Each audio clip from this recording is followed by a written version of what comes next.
Hi, my name is Cheryl Gilbert, and I'm a student with the PIDP 3330 course. And today I'm going to give you a presentation regarding the flow design that I have chosen for a series of workshops that I'm developing. So the series of workshops that I'm developing are a series of workshops centered on diversity and inclusion training.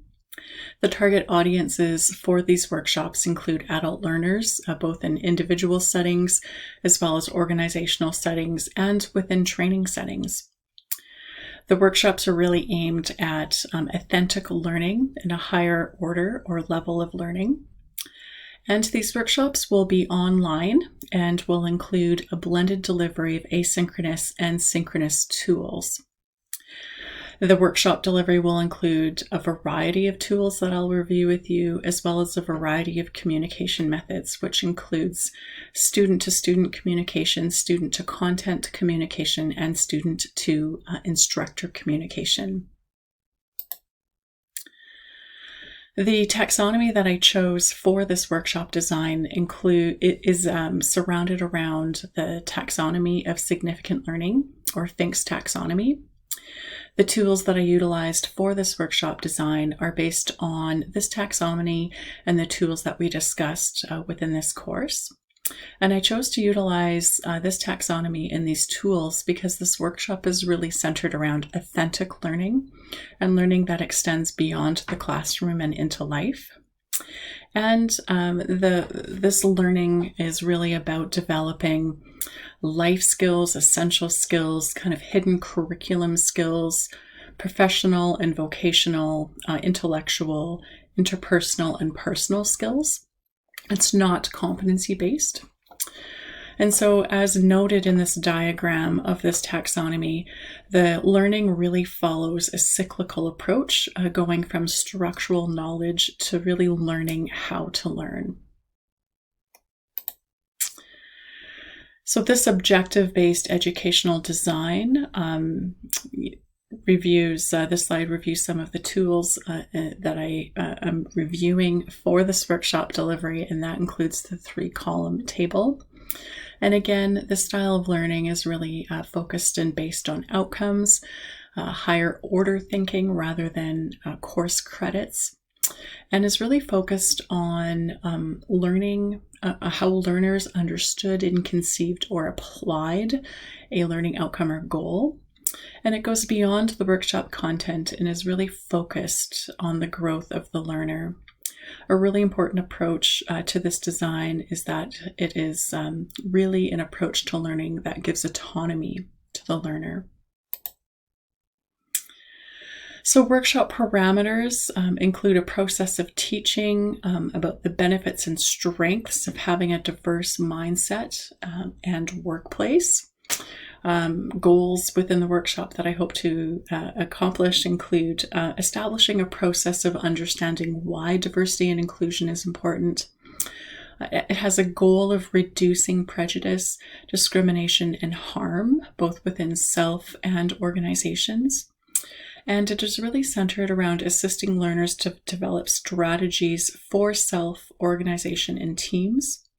And it's focused on cultural competency, inclusivity, bias awareness, communications, knowledge of applicable employment laws and other laws regarding bullying, harassment, and inclusivity, and discusses a little about microaggressions and scenarios to consider within your workplace.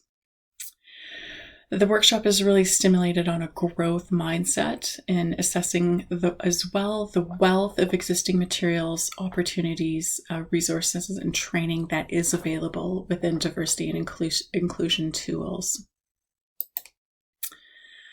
The delivery is focused on a variety of online tools to enhance feedback and engagement. And as I mentioned, is a blended delivery of both asynchronous and synchronous settings, including analytics, which is really important.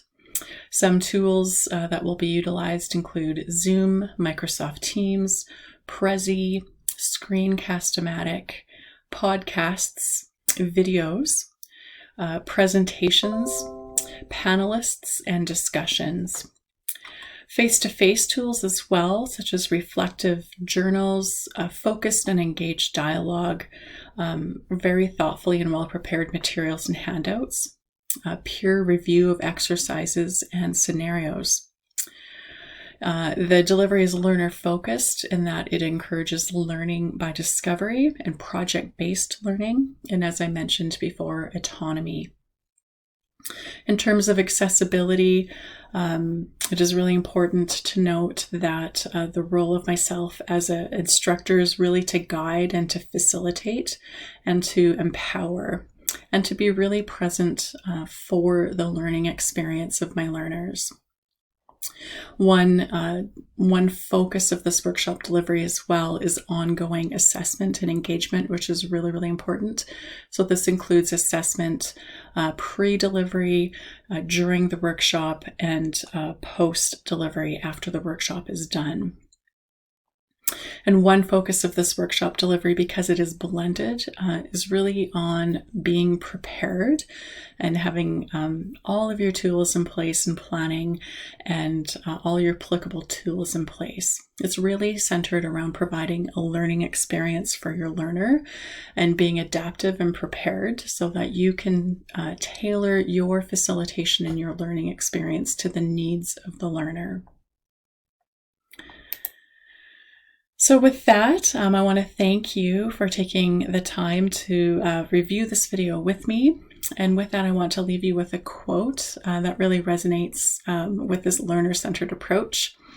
And that is noting that there's great opportunity for reconciliation through education.